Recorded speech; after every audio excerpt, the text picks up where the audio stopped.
Hey, I'm Stephanie Forian, and it's Tech Talk time. Tech Talk, Tech Talk, time to talk tech. Welcome to my weekly web series on the techniques and technology behind the creative process. I'm currently in the midst of a mini-series on demystifying the voice, because great vocals aren't magic. They're good vibrations, so let's figure out how to make them. In last week's video, which I'll link in the down bar, we talked about posture. Today, we'll talk about the breath, because that's what powers the voice. But don't let the word power fool you. Many people are under the impression that powerfully forcing air through the vocal cords is what gives a singer a powerful voice. However, that's just an illusion.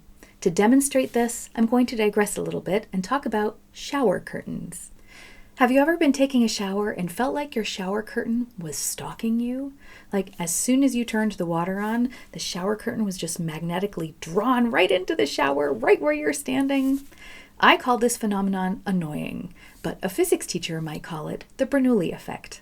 The Bernoulli principle states that as the speed of a fluid increases, the pressure decreases. So in the case of the shower, as the water comes out of the shower head, it begins to move the air in the same direction as the water. And as that air speeds up and then moves along that inside surface of the shower curtain, it reduces the pressure on that side of the shower curtain, effectively sucking it inwards. So now let's bring this back to the voice. And if you haven't watched my video on vocalization yet, I'll make sure to link that in the description box because that information will be helpful now. When we vocalize, we close the vocal cords and then exhale. As we exhale, the pressure builds beneath the vocal cords until finally it becomes so great that they open up and then we close them again. And this cycle happens hundreds of times a second, creating the source vibrations whenever we speak or sing.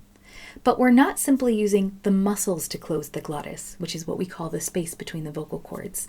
We're using the Bernoulli effect because as that air passes in between the vocal cords and speeds up, it reduces the pressure in between them, sucking them together. However, if we use too much air pressure, and if we're shooting the air through the glottis too quickly, we overblow the vocal cords and they have to fight in order to close.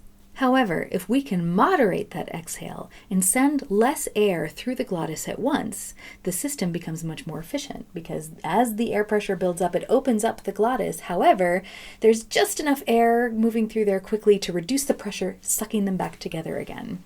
This makes the system more efficient, reduces muscle fatigue, but it also creates a fuller, richer sound because more overtones are produced. And this fuller, richer sound is often what we interpret as a powerful voice. So how can we reduce the air pressure to just the right amount? We do something called supporting the breath, and I'll try to teach you what that feels like today. If you happen to have a belt nearby, that could make these exercises a little bit easier. You can wrap it around your rib cage and make it tight enough so that it doesn't fall down, but don't make it so tight that you can't expand your rib cage. If you don't have a belt, that's okay. You can just use your hands, and you can put one hand on either side of your rib cage with your fingers to the front and your thumbs to the back. And the only reason using your hands isn't quite as ideal is because it changes the position of your body and adds tension to the shoulders. But work with what you've got. And if you've only got your hands for now, that's fine. You can always come back to this video at a later time when you do have a belt and try these exercises again. Before we begin, let's bring the focus to our center of breath with 3 slow, deep breaths. Focus on the feeling of your entire torso expanding as you inhale and relaxing as you exhale. And wearing the belt or having your hands on either side of your rib cage will help you focus on these sensations. Let's take these deep breaths together now.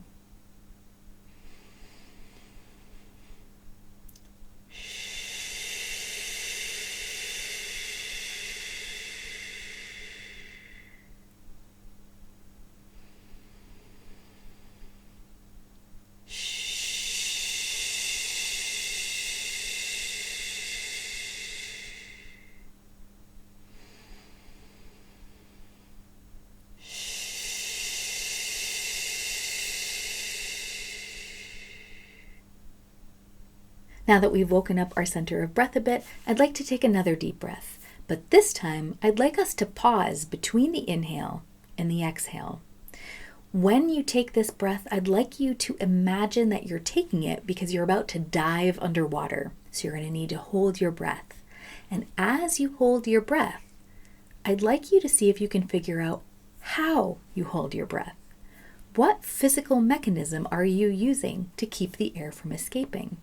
If you focus on the feelings in your throat, you might notice that your throat closes off. And this is the feeling that we're trying to become aware of right now. So what we're going to do is take a deep breath, and then we're going to hold it for 2 seconds, and then we're going to exhale. And that's going to look like this.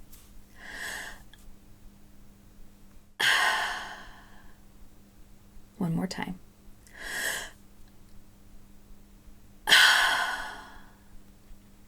Could you feel something close off in your throat? For the next exercise, we're going to do the same thing. We're going to take a deep breath, hold it for 2 seconds, and then exhale. But this time, we're not going to close our throats. We're going to try to keep everything in this system open. And we're going to focus on the hands or the belts, whatever you happen to be using for this exercise. We're going to focus on trying to keep that area as open as possible and also keeping the throat as open as possible as we exhale and hold that air. So we're not going to try to trap the air. We're going to try to physically keep our bodies open enough to simply hold the air without letting it escape. So let's try that. We're going to inhale, hold it for 2 seconds, and exhale.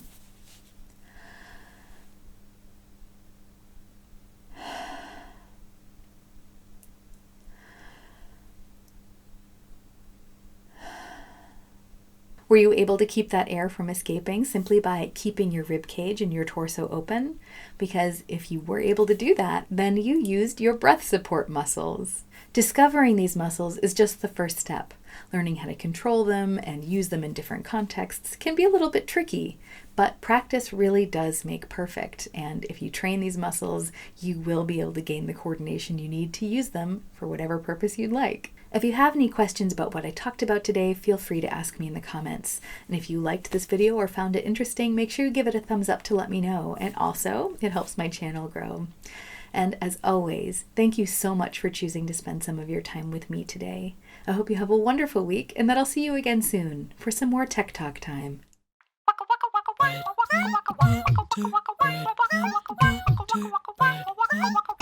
Tick,